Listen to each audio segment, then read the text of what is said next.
Hey everybody, Cinema Sickness here with your daily sickness video, and happy Tuesday to each and every one of you. Hope you guys are again having a fantastic week thus far. I got one more day until I'm headed off to Disney World. I'm counting down the days. I'm so excited. It's almost here. One more day of work and life and whatnot, and then off to Walt Disney World. So, alright guys, let's take a look at some stuff I actually picked up last week. This is also actually grabbed last week, not even over the weekend. This is just stuff I grabbed last week.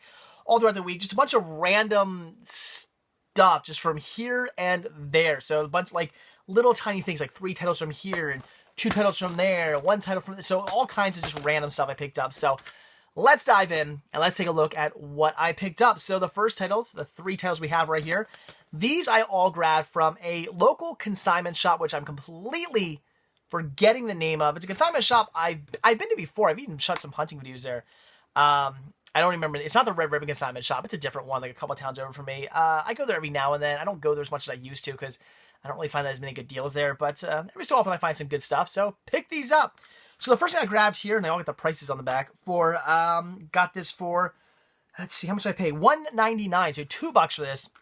This is really cool. I picked up the Wonder Years, music from the Wonder Years, Party Time, which if I'm not mistaken, is the last one of these I need. There were 3 Wonder Years CD soundtracks releases, and I have the first 2. I did not have this one yet.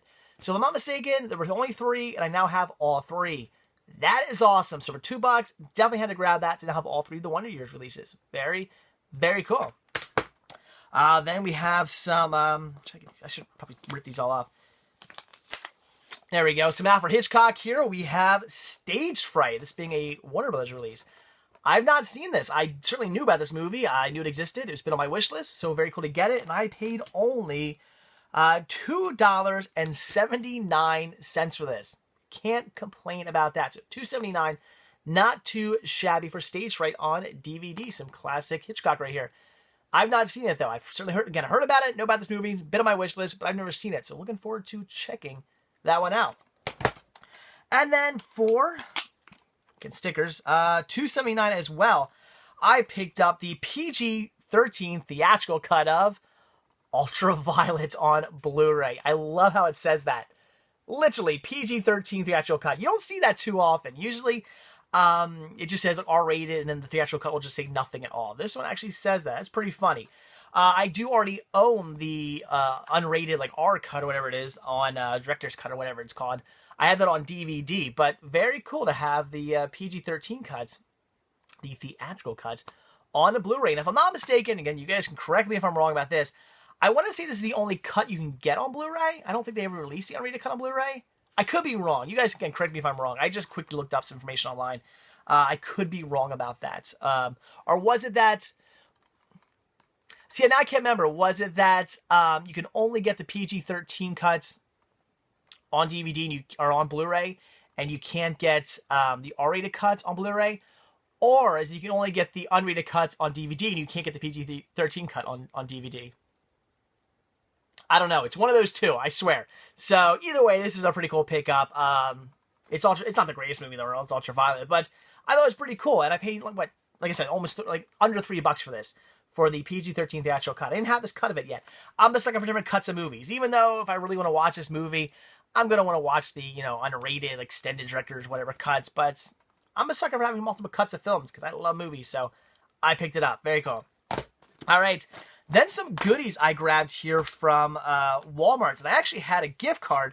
So first thing I picked up, I grabbed this for only $5 thanks to the gift card. And that was Ancient Aliens Season 7.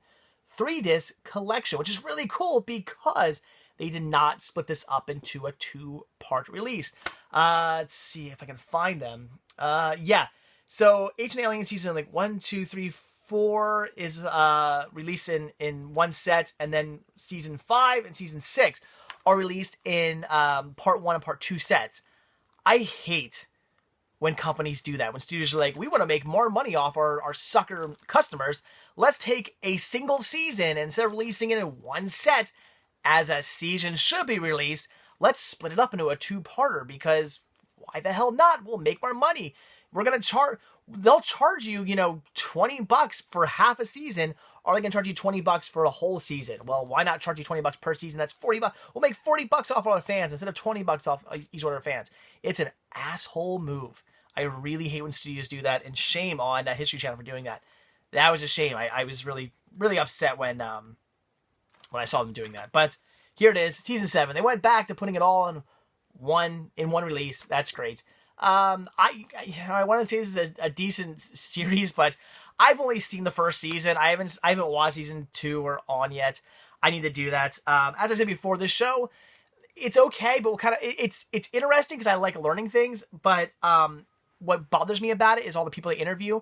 As I said before, and I'm just going by the first season. You guys let me know if things have changed, because I'm sure a lot of you watch this show. But what bugs me about the show is they're not like, here's a statue of yada yada, which could mean aliens, and here's why. Because of the, no, they don't say could be. They don't say maybe. They don't say here's why some people could interpret this as being aliens. That would be really interesting. And instead, what they do is they go, look, there's a shooting star. Well, that must mean there's no other reason. That shooting star has to be a spaceship. It can't be anything else. How could you possibly think that is just a shooting star? Or how could you possibly think the statue that kind of looks alien-ish could represent anything else? Even though there's like 47,000 million things that could represent, you don't know what they were doing when they created that statue. One of those things could be aliens, but there's also like a million other things that could represent. Nope, it must mean aliens. It has to be aliens. It is aliens. There's no doubt about it. You're an idiot if you don't think it's aliens. That's what I got from the first season. I was kind of like, huh. Like, that seems really one-sided. Like, maybe if they had one guy who was saying that against a guy who was saying, like, no, it could mean this, that'd be kind of interesting. But, like, some debate going on or something, that'd be interesting. But, no, they don't really do that. But again, I'm only going by the first season. If you guys have seen other seasons, maybe they've gotten better with them. I don't know. Clue me in. Let me know. But I have all the rest of the season, so I picked up season 7. Like I said, I had a gift card, so I got this for $5. And then also for only $5, definitely had to grab this, because you guys know I'm a sucker for collecting these. I grabbed Saw the Final Chapter on DVD. And as I mentioned before, I have a Saw DVD collection. I do have all the Saw movies on Blu-ray. I think I have them like HD-VMD as well, and stuff like that. Well, 2 and 3 on HD-VMD. So I do have the Saw movies on their formats. I have them all the Saw movies on Blu-ray. I think I even have the Final Chapter here in 3D, if I'm not mistaken. 3D Blu-ray, but I don't collect all the different variations on those other formats. Blu-ray and stuff is great. I'm glad I have all the movies on Blu-ray, but I don't collect all the different the different Blu-ray variation releases. But when it comes to the DVD variation releases, I'm a sucker for collecting them. All the different cuts, all the different artwork variations. I love collecting the DVD releases of Saw. And even though I have this movie, I did not have the solid white background release. This is just a standard release with the standard artwork, as opposed to the one I have, which has the clear artwork where you can see the disc inside. So I thought this was pretty cool to have this just standard, bare bones artwork, but I didn't have it yet. So just adding it to my collection. I certainly do have the movie already. I have it on DVD already. I have it on Blu-ray. I have this on a bunch of different releases of this, but very cool to have this just standard release of it. That's pretty awesome. So I had to grab it. $5. Definitely had to pick that up. They had a bunch of the Halloween stuff out. Hopefully they have more. I'm actually going to head back there. Maybe like, I don't know, tomorrow or something like that. And check to see if they, or maybe, I don't know, maybe I'll head out like later on tonight. I don't know. At some point, I'm going to check to see if they have, they put out more Halloween stuff. All right, so then got this for absolutely free, thanks to, again, a birthday gift card, because, again, my birthday is coming up. It's on October 7th, and since my family and friends know that I'm going to Walt Disney World, they've been giving me, like, gift cards and stuff early, and I just picked this up. I figured, what the hell, I'm going to grab it. I don't know if it's any good or not. I grabbed Annie on DVD. I got it for free. I do have the other two versions of Annie. I have the classic Annie, I have the Disney Annie, and now I have the, Columbia TriStar, I guess, Sony Annie. I don't know. I've never seen it. I remember hearing, God, I remember so many people getting like in an uproar because Annie's black. Oh no, we can't have that. It's like, how freaking stupid or racist are people? Who cares? Okay, she's black. And like, I don't care about that. Like, it doesn't matter. The only time I really hate when they do that is when they add like an ethnic character. Sorry, that seems racist. An ethnic, you know what I mean? A non-white character to a movie just for the sake of doing it, like that, like the new Fantastic Four, I kind of felt with the Human Torch, I kind of felt like they sort of made him black just to be like, hey, black people, come see this movie. Like, I kind of hate when they do that. Like, that just seems like that in a way seems racist to me when they do that. I don't know. I don't like when they do that. Again, I see it in this weird roundabout kind of like racist way when they do that. I maybe not trying to be that way, but I kind of see it that way. It's the Black Andy. Who cares? They whatever. So I remember when I heard that controversy, I was like, are you kidding me? People are so stupid. But I grabbed it. I haven't seen it. I don't know if it's any good. I've only ever seen the original. I haven't even seen the Disney one yet. But hey, I had to get there too. Why not grab this one? Is it any good? Leave a comment below. Let me know.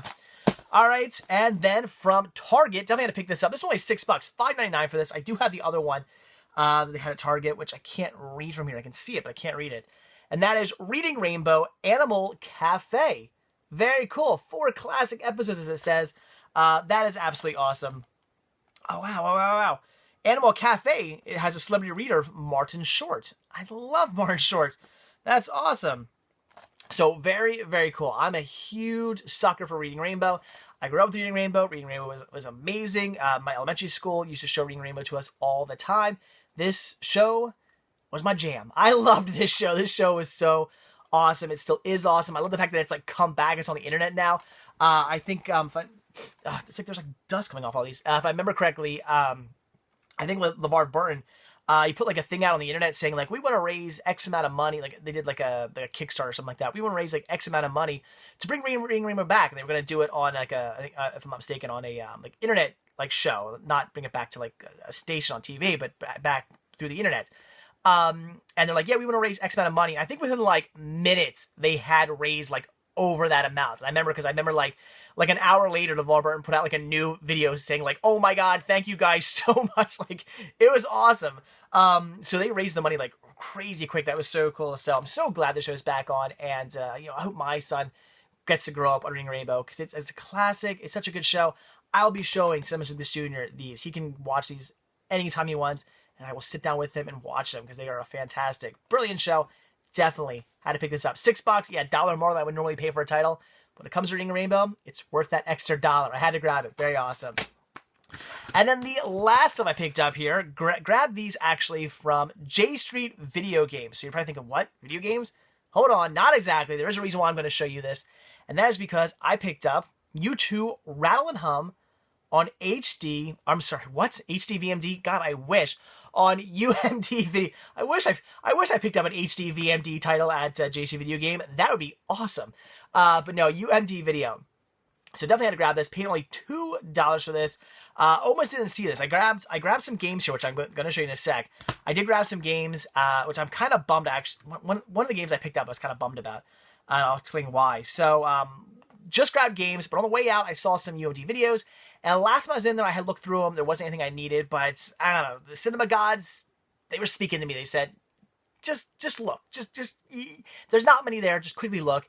And I saw this, and I thought, I don't have U2's Rattle and Hum on UMD Video. I do already own this movie on like 2 or 3 formats, but I do not have it yet on UMD Video. So I had to grab it. Very, very cool. Adding to my UMD Video collection. You gotta love that. And like I said, I did pick up some video games. As I said, if I buy cinema video games together, I'm going to start showing you that stuff now, so deal with it. We'll take a look at what I got here. The ones I paid $10 total for these 4 games. So the one I'm kind of bummed about that I grabbed was Starsky and Hutch. Not that I didn't want this game. I mean, I when it comes to collecting, it's not like movies. A lot of people go, oh, you just buy any movie, don't you? No, I do pick and choose what movies I want. I don't buy any movie. But when it comes to Game Boy games, I buy any game. I want to have every single Game Boy Color, Game Boy Advance game. I want to have them all. So I certainly did want Starsky and Hutch, and I was going to pick this up. It was $2. That's an awesome price for this. But I'm kind of bummed because I would have just liked to have paid $10. Because that's the only reason why I really grabbed this. Because I was up to $8 total, and I was like, well, whatever. It's $2. I'll just round up to 10. Sounds like a good round number to me. I could have done that with this. I didn't have to get that, so I was kind of bummed I picked it up, but whatever, $2, it's okay. And it's not a very good game. It's a top-down game where you're in a car and you're like chasing after people. Mediocre. Then I grabbed this total for $10. We have Bassmasters Classic, Blackheart Game Boy Color game, Game Boy / Game Boy Color game, and it's a fishing game that are like all the same. It's like every fishing game I play is exactly the same. You cast your line, you fish, you try to catch a fish, you got to reel them in without breaking your line. It's like the same thing over and over and over again. Just another one of those. I don't get it, guys. Why are people so into, like, there's so many of these. Are people really that into, like, virtual fishing? Fishing's boring in general, but virtual fishing, it's like, come on, really? I don't know. I had to grab it, though. Then I grabbed, and I have no idea. This is the Game of Harmony. I don't know how you play this game. I popped it in. It's like two balls like on a string, and you move them. I don't get it. I'm going to look up like instructions on this. I'm going to look up, hopefully somebody posted an instruction manual online. I don't know how you play this. I didn't get it. I played it. I'm like moving them around. I don't know what I'm doing. I have no idea. So if anybody out there has any idea how to play this game, leave a comment down below. But I'm going to look up like an instruction manual online or something like that and try to find out how you play this game, because I was at a loss. I have no idea. And this is awesome, though. This game is so good. We have Capcom's Disney's The Little Mermaid. Such a great game. Yes, it is. And it's Capcom Disney. When you put those two titles together, when you put Disney and Capcom together, you're probably going to have a good game. I've played a few stinkers, but so many times more so than less, it's a fantastic game. This one is great. You're going around as Ariel, you're picking up shells, you're throwing them at bad guys, you're throwing them at treasure chests, you're collecting treasures, you can power up you have like this bubble attack where you like flip your flipper and you shoot that bubble. You can power up your attack. There's bosses at the end of every level. It's fun and it's not super easy. At first you're playing, you're like, this kind of seems, watered down. But the more you play it, the more you realize that it's not. It gets challenging. Like, I was dying like a whole lot. And it sucks because every time you get hit, you have a couple times you get hit, but every time you get hit, your bubble like power-ups like go away. So if you get hit, you don't have such a strong bubble anymore. Like, you gotta hit the guy, you gotta throw out 2 bubbles at a bad guy to get him now. It's stuff like that. So this game is fun. It's really good, guys. I'm not joking. So Disney's Little Mermaid by Capcom, classic. Pick this one up. I remember playing this game on the Nintendo when I was a kid. I remember my mom's good friend had $2, and they were like the same age as like me and my brother, and they had Little Mermaid for the Nintendo and for the NES. We used to play it all the time. I remember picking up shells. I don't remember if it was like the same game. I can't remember if this is just like the Game Boy version of the Nintendo game. It's been so long since I played it. If you guys know, was the NES version like, is this just the Game Boy version of the NES version? It's the same game? I don't know. You guys clue me in. But I remember when I was a kid liking that game. I remember thinking to myself, this Little Mermaid, I should be playing this game. But like actually really liking it. And if it's anything like this, it explains why. Super fun game. Check this one out. Definitely a classic for the Game Boy. So, all right, guys. There you go. That is it. That is everything I picked up just randomly throughout last week. I mean, I showed you some other stuff I picked up last week. This is just all the other stuff, the random stuff, just the little pickups here and there that I want to show you guys. So, all right, that's it. So, like I always say, guys, thank you so much for checking this video out. Be sure to hit that like button down below. And also, if you want to see a brand new video from me every single day, be sure to hit that subscribe button as well, and you will. And if you're not already watching this video over at cinemasickness.com, if you're watching this on YouTube, there's a link down below to cinemasickness.com. So click on it, head over there, check it out. There's a lot more to see there than just these videos. So, all right, guys, that's it. Have an absolutely fantastic Tuesday, and I will see you all tomorrow on Wednesday, the day before I go to Disney. In fact, tomorrow's video will be, I think I'm actually gonna do like a Disney video, like a day 00, like Disney video for you guys tomorrow, Disney World video for you guys tomorrow. So probably the first somewhat Disney video for you guys tomorrow. I actually have something really cool to show you guys. So definitely check out tomorrow's video, because I do have something really cool I want to show you guys tomorrow. So yeah, so all right, guys, I'm so excited. I can't believe it's this close. So all right, guys, that's it. Again, thanks for watching. Have a great day. I will see you all tomorrow. See you then, guys. Bye.